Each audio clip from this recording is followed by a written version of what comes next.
Jabatan Ketua BIN diobok-obok jelang pelantikan Prabowo, Presiden Jokowi melunak. Wakil Menteri Pertahanan Letjen TNI, Purnawirawan, Herindra tiba di gedung DPR RI, Jakarta, Rabu, 16 Oktober 2024. Herindra mendatangi gedung parlemen untuk mengikuti uji kelayakan dan kepatutan sebagai calon Kepala Badan Intelijen Negara, BIN. Herindra tiba di Gedung Nusantara II, Kompleks Parlemen, Senayan, Jakarta, sekira pukul 10.51 waktu Indonesia Barat.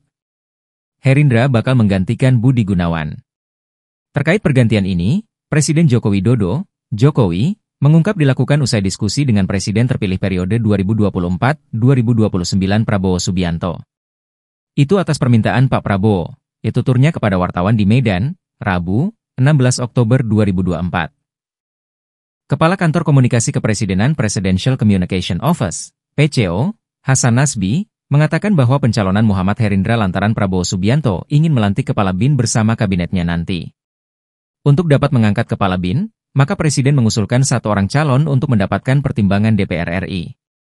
Koordinator Staf Khusus Presiden Ari Dwi Payana menekankan bahwa Jokowi memang memiliki kewenangan untuk mengangkat dan memberhentikan seseorang dari jabatannya. Lebih lanjut, Ari pun mengatakan bahwa Jokowi pun telah mendiskusikan keputusan tersebut bersama dengan Prabowo Subianto.